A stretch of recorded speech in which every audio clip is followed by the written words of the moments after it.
right, so here we go on a very important week with a lot on the docket. The market started off with a little bit of a down note. Now, all it did pretty much was recover or retrace what we saw last Thursday and last Friday, and those are kind of a couple of days that markets were a little euphoric. People were thinking that we were just going to continue to trend and bust out and move to the upside and break through 4,100 and so on.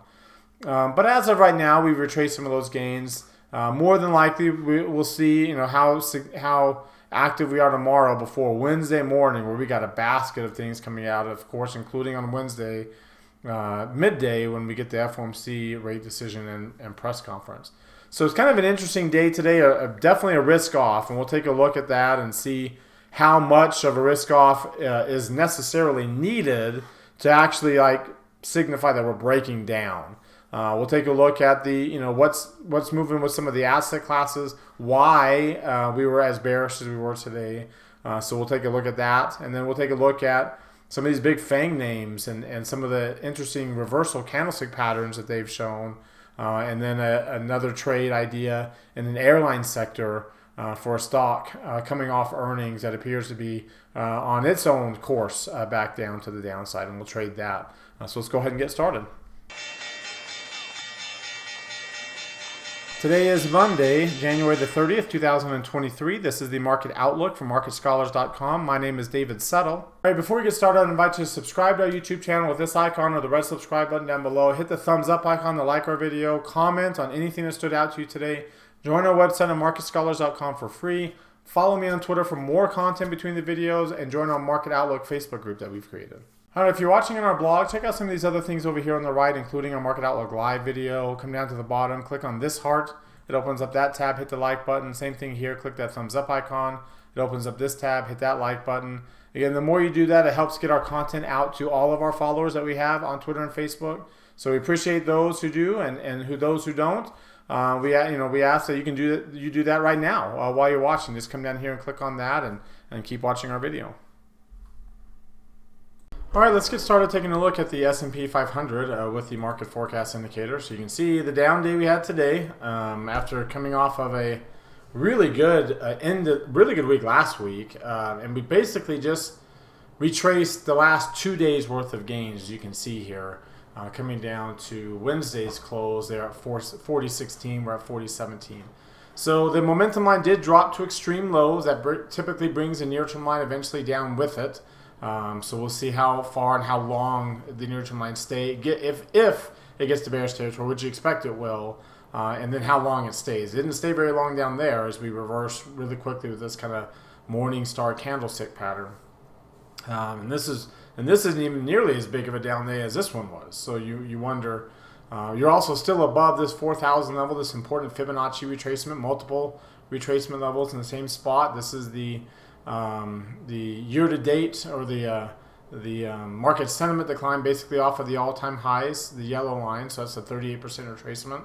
And then the 62% retracement of this decline, the last intermediate run that we had, that we're still in retracement mode for. We've just been sideways for the last so many months. So the near-term line did break down out of bullish territory, so that bullish high is done. It's a lower near-term high point, even though we did get a higher high. So again, we're set up for a divergence, a near-term divergence, as we got easily above the 90th percentile the first time there, and not so much this time.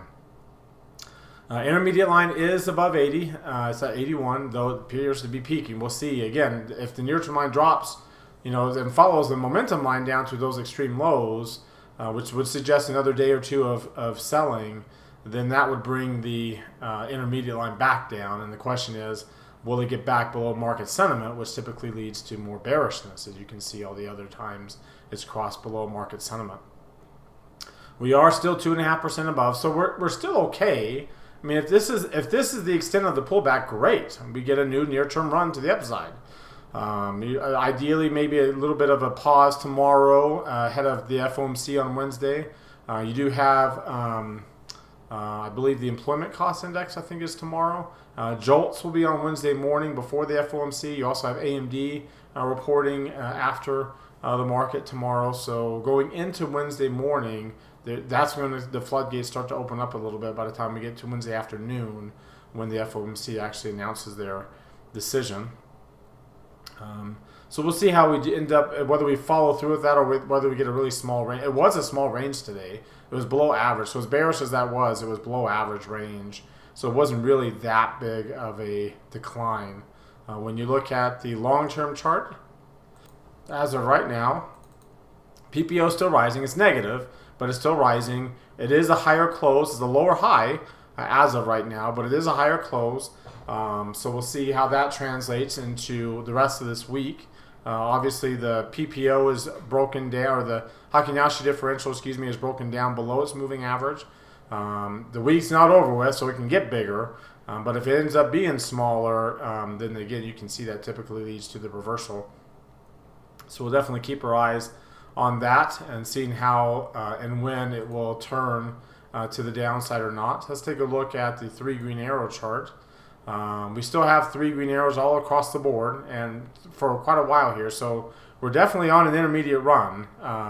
We just haven't really broken out of the retracement levels of that the last downside, the down move that we had. So it's trying to get going. It can't quite break out to more of a longer term move where you can get that market sentiment really going to the upside. The decline today got you down to the 8-day moving average. It did not get you below it, so it's still above the 8. It's also still above the 17, the red line. That's the second number in the MACD here, which is what's measuring this blue line. So the MACD actually is still positive. It's still above its moving average, so it did decline. The stochastics is also still in the upper reversal zone. It's still above its moving average, even with its decline. So, this is not a reversal. It is a close below the low of the high day, but it's not, that's like the only reversal sign. It's just, as of right now, just a singular little pullback here. You can see the hull did turn neutral, so we didn't get the higher close. And now the last time we've had some neutral candles, we just kept going up. Look how close we are to the parabolic SAR flipping to the upside. So we're very close. The MACD here between where we are and the 200-day hull is close to crossing below its moving average, and you can see the differential is gone negative on the daily chart. You can also see too some of the other charts. The McClellan oscillator, something we've been looking at. It broke below 35. It's not the first time it broke below 35. It did over here too on this pullback. It got down to 34, so just barely below 35 there. But this is pretty significantly below 35. So that, again, that kind of suggests that we may be at the very best. We may be stalling the upside as we head to. That, especially going into a lot of important announcements that the really, really good breadth that we had, we've already lost. Instead of just maintaining at a high level as you kind of just march higher, we just completely lost it. So you can see the breadth is coming down. The money flow is also deteriorating. As you can see, the money flow is down. Remember, we're at 4,000, so technically we should be here at this level on the money flow, and you notice we're below that level. And you can see the money flow index is dropping back below 60 again, working its way towards the lower half of the chart. You can see that as well in the S&P back below 60, getting the divergence on the CCI. So again, best case scenario, we're losing the trend strength that we had. Like we were trying to get going here, and breaking above 2 and above 65 would have really solidified this at least intermediate trend strength, and we don't. We're still knocking on the door of that, but we're still in weak trend strength territory. And looking at the DMI, you can see as well that again we're still above 30, but that negative indicator won't drop, and because it won't drop, you can't get the ADX to get going, which again suggests a trend. We can't get established trend going. Your Bollinger Bands are outside the Keltner channels, so we should be, but we can't trade outside the Keltner channels, and we've broken back down out of the upper quartile back into still in the upper half of the chart, but not in the upper quartile, which is bullish, right? So again, we're not necessarily breaking down. Today wasn't a breakdown, but it also suggests that we may not be as bullish as we really need to be to break through and kind of get kind of some escape velocity, so to speak, and really break out of this little sideways action we've been in since we've had that decline from mid-August to October, and then the rebound, and then just kind of sideways. So we're not really getting that.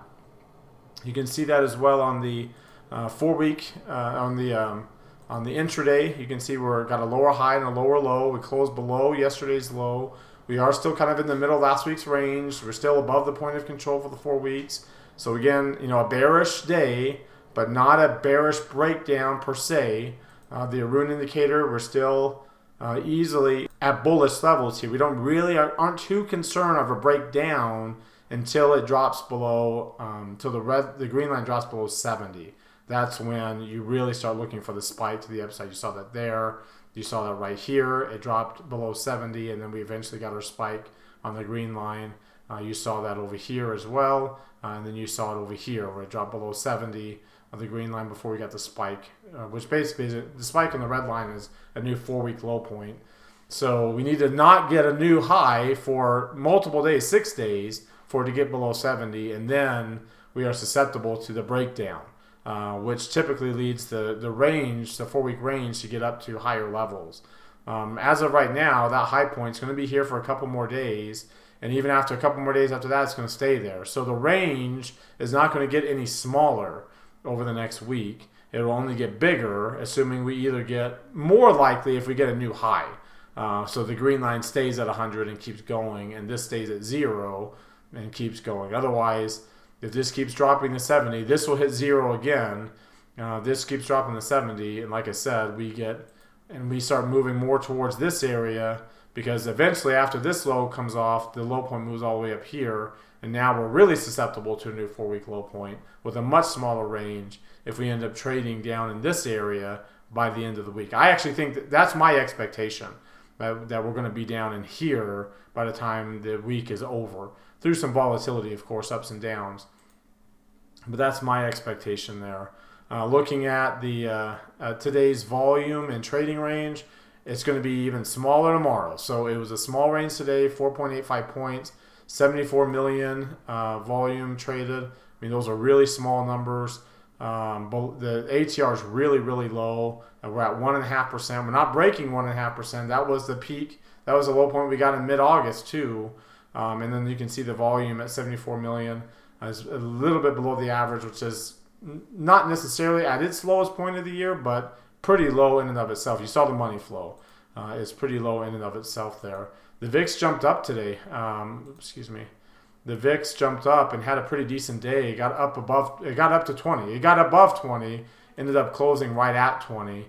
On a ratio to the VIX 3M, it got up above 92.5%, so we're in the upper half of this neutral zone. You can see we're still right at about 20 there, and you can also see too on this chart the correlation is still at this kind of low level. So again, this typically leads to a jump in volatility when you've been below that 50% mark for as long as we have. So we're still set up for that, and I also told you too, or showed you before too, that we are actually still also set up for the seasonality of the VIX to really take off here going into the middle of March. So keep in mind, and I've shown you too, that the ratio of the ATR for the VIX has been below 10 on this relative basis here. It's been below 8 now. We've really, this is a measure of compression.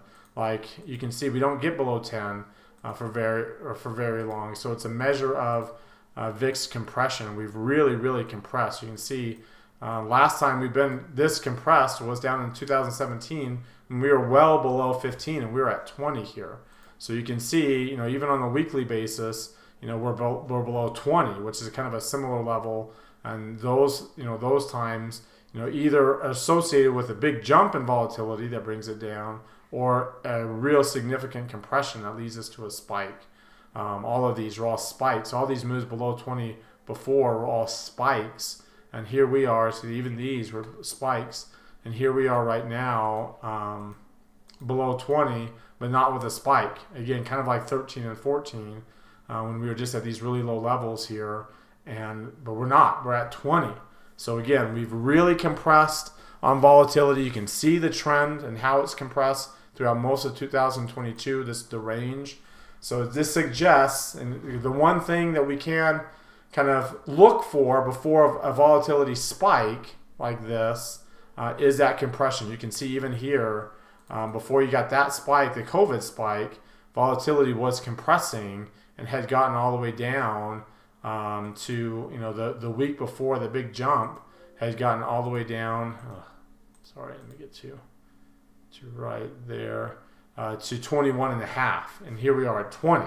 So you can see, that's the thing you can look for. You can see too, some of the compression that we had here in anticipation of that spike that eventually got you below 20. So we are below 20 without a spike.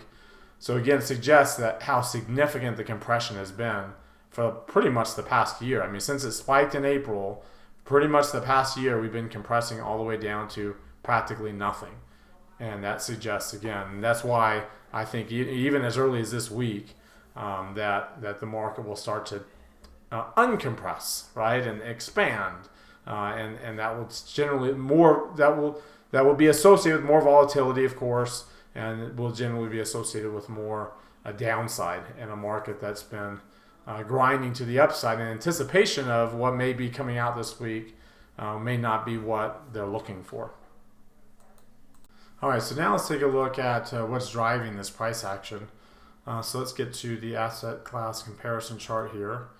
You can see international stocks and gold, because the weakness in the dollar is really out benefited, and you can see, not surprising that when the biggest movers are the biggest are the biggest retracers, that generally is the case. And you can see today, the dollar was the biggest mover to the upside, and that put pressure on what had been the biggest winners, especially emerging markets. But you can see the long duration Qs, which have benefited from the weakness in the dollar. U.S. stocks, just stocks in general, commodities struggled. Gold and bonds didn't struggle very much, so they actually outpaced. Developed markets actually outpaced too.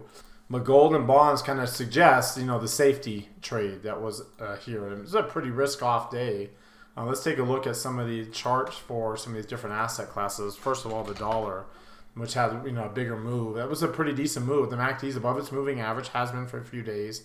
Stochastic's turning up. So, we're not above the 17-day, but it appears that we're trying to base right now. You can see as well that TLT also appears to be peaking and converging. MACD is below its moving average. That's associated with higher yields, right? So the 10-year yield back above 3.5%, 3.55. Getting back above that 3.65 will be a really significant deal. More likely would be associated with risk off, as we've seen in the past, risk aversion.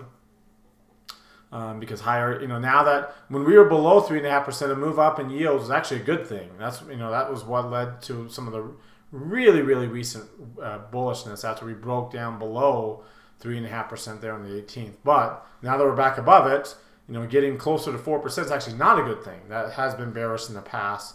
You would expect that it would be bearish again in the future.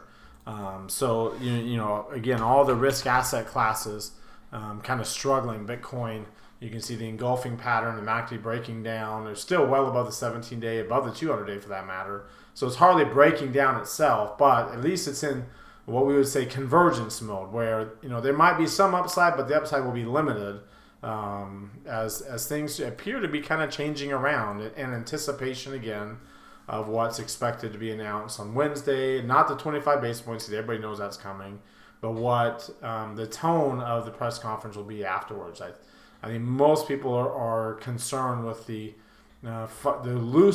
loose financial conditions that are in the markets, looser than when the Fed even started raising rates back in March. So, and when the Fed really started to not just taper the balance sheet, but actually started to cut it down a few months later after that. So to have looser financial conditions now is not their aim.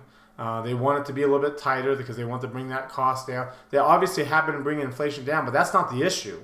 Inflation always will come down. It will go up, it will come down. It doesn't go up and stay up. It's cyclical. It's very cyclical. Prices themselves will stay up as long as there's positive inflation, but the price growth, which is what typically we associate with the word inflation, always goes up, it comes right back down. The issue is, and what the market really wants us to be aware of, is the risk that it can turn right back up. And in the past, when it has turned right back up, it's always gone up to higher peaks and has been more pernicious. And so again, they've publicly stated that's what they're trying to avoid. Everyone's kind of thinking, hey, their job is done because inflation's coming down. It's like, no, that's not their job. That wasn't their job. Their job, inflation was going to come down. And that's just, it goes up, it goes down. It doesn't stay up and go up forever. So they got it to start coming down. Now their job is to actually keep it down, keep it coming down and keep it down and not let it come back up. That's why you'll more than likely hear that reiterated on Wednesday, and that's why the markets may not be as thrilled with what they get out of the FOMC, and especially the press conference afterwards, as they've been trying to price in the pause, the Fed pause, and for that matter, eventual pivot, because the markets have priced in the rate. The markets have priced in a rate cut. If you look at by June, the odds of being at 5% are 93%. In fact, by the next meeting in March, it's at 86%. So, I mean, the Fed's going to get the 5% more than likely over the course of the next two meetings. But if you go out to December, the odds of going back to 4.75% are about 76%, and that's even lower. Like that's actually gone down. It was in the 80s. Was at 19? It was 80% on Friday. So like, I mean, there's pretty high odds that the Fed's going to cut rates by the end of the year, and so I think that's kind of what the market is expecting, anticipating, and what they're pricing in, and that's what the bond market themselves are also pricing in, with the 2-year note here at 4.25% and the 3-month at 4.7. I mean, that's a 45 basis point inverted curve between the 3-month and the 2-year. That's big. That's typically been associated with rate cuts in the past. And not only are they not cutting the rates, but they're actually going to raise it to 4.75, which will easily get it over 50 basis points, the yield curve, as long as the 2-year doesn't go up too. So it's going to be really important to see, because if the 2-year gets back above 4.5%, again, like the 10-year getting back up to and through 4%, will be associated with, again, a Fed that's more hawkish, a Fed that sells the idea on inflation still being an issue with employment down, and then the idea of that they're going to have to keep rates higher for longer, and that will probably bring rates back up. And as we've seen in the past, that's been more associated with risk aversion. Let's take a look at the sector rotation. So let's bring up that comparison chart. Again, you can see what's been working over the last 3 months, but let's just go today and take a look at today's moves. And you can see, again, XLK, XLY, XLC are biggest losers because they've been the biggest winners lately. XLE is also down with the strength in the dollar. Materials, industrials, financials, those are all kind of not as bearish. They're down, but they're actually outperforming the markets, along with real estate there. Not surprising to see staples and utilities outperforming. A little bit surprising to see financials and utilities kind of matching performance, because those are two opposite ends of interest rate sensitivity. But in this case, that financials, industrials, materials, energy typically, but energy is doing its own thing today. That complex has been that cyclical complex that's been more associated with the small caps, the breadth, the weakness in the dollar, the reopening trade, that had been doing well until this latest return over the last few weeks, where XLK, XLY, XLC kind of grabbed the baton and took off themselves. Well, you can see they were the biggest losers today, and probably would be the biggest losers by the end of the week if the market maintains this direction through the next so many days. All right, now let's take a look at what's driving the price action today. You can see, kind of looking at some of the bigger stocks. I mean, these are all the stocks that had the biggest gains lately. Tesla, Nvidia, Apple, Microsoft, all the FANG stocks, right? You can see the energy complex not doing as well. Chinese stocks struggling. FXI has been so strong. They're struggling. Now J&J had their own issue, down 3.7%. You can see some of your staples, Coca-Cola, Procter & Gamble, Costco, You can see the financials, Goldman Sachs and Schwab doing well. Deere bouncing back up today, and some mixed signals in some of these other, especially the chip stocks. Poor Nvidia is just getting hammered here. When you look at Nvidia, you can see, that was kind of a, not necessarily a piercing line, but kind of, the opposite of it. Instead of gapping up and coming down, you gapped down and went down to new lows. So that's a pretty significant reversal candlestick pattern. Still above the 8-day.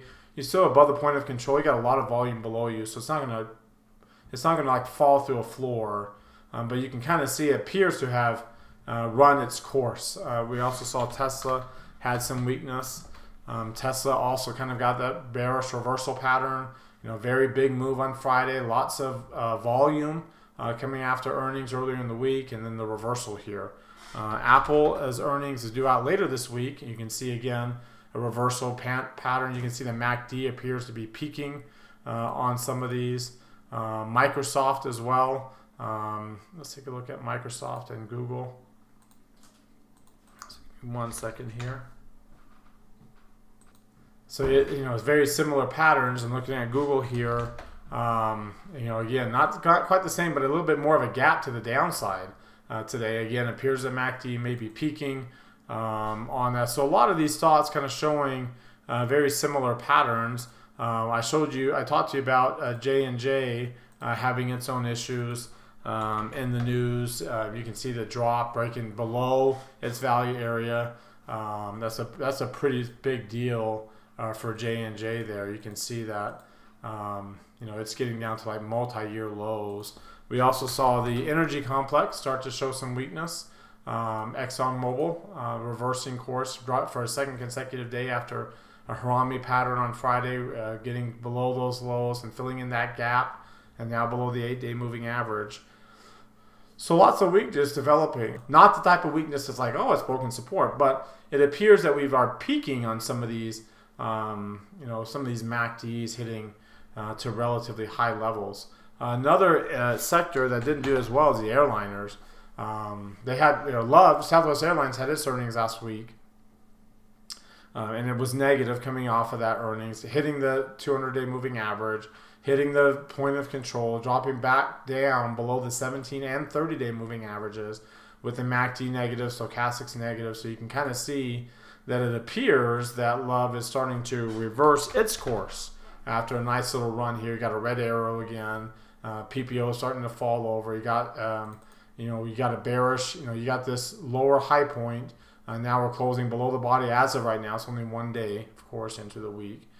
You can see some of the other oscillators here for Southwest breaking down in below the average. Both of these lines down really, really low levels, but you're getting the crossover there.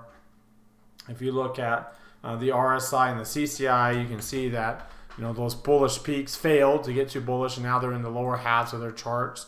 So you can definitely see there's a change in trend afoot. It appears to be a change in trend afoot here. The bands are outside the Keltners, but we never did get outside the Keltner channel to the upside, and now we're in the lower half of the chart with a falling bandwidth and a falling momentum towards what most likely will be red dots as the bands get inside the Keltner channels again. And then we'll start flirting with that, more than likely start flirting with the lower end. So what I decided to do on this trade was to do a long put vertical spread, but do a couple of them. So I decided to do a 30, buy the at the money put, 35, sell the 32.5, and you see that I'm going to go with a half my position, so about 250, a little more than 250 in this case. About half my position into a little bit higher probability. You can see the maximum gain. I'm getting a 720 to 280, so it's it's like a 2.5 to 1 reward to risk ratio. But then I decided, okay, I'm going to mix in with that a more aggressive one, because you can see if we get down to new lows, that's 32.5. If you get down to lower lows, we can get down to 30 pretty easy. In fact, when you look at the Bollinger Bands here for Southwest going into March expiration, 30.96 is right there, and we'd be below the value area. There's not a whole lot of room to the downside here on the stock. 30. We'd be at below the 5-year value area. Like it's it is relatively bearish, needless to say. And there's the last couple of years. Again, we're at the bottom of the value area there, and you'd be setting yourselves up for more downside. So I thought, okay, well, how about we do a little, mix it up with half my position in that kind of higher probability at the money put vertical, but then go out of the money for to hit that 30 just in case it really goes off, and do another kind of half a position there. So now I have a total normal directional position, in this case $500 risk at a maximum loss. But now if it really breaks below 30, I get up to a 22, so about a 4-to-1. If it only gets down to the 1 standard deviation, then I'm still getting about a 3-to-1, a little more than a 3-to-1 reward to risk ratio. And you can see how it kind of works out even at 32.5, getting a pretty decent move. So that kind of gives you an idea of what kind of return we'd be looking for, and mixing up my risk, with a little bit more higher probability and a little bit more aggressive to get a bigger return if it does, make a real significant move to the downside. All right, well, that does it for today. You've heard from me now. Now I want to hear from you. Use that link popping out in the top right corner of your screen. That takes you to our Market Outlook forums. Open up any new thread with any questions or comments you have. Reply to anybody else's thread, and let's keep this conversation going in between videos. Again, thank you very much for watching. Remember to subscribe to our YouTube channel. Hit that thumbs up icon. Comment on the video. Join our website at marketscholars.com for free. Like us and follow us on Twitter and Facebook as well. Have a great rest of your Monday night, everybody, and we'll see you all next time.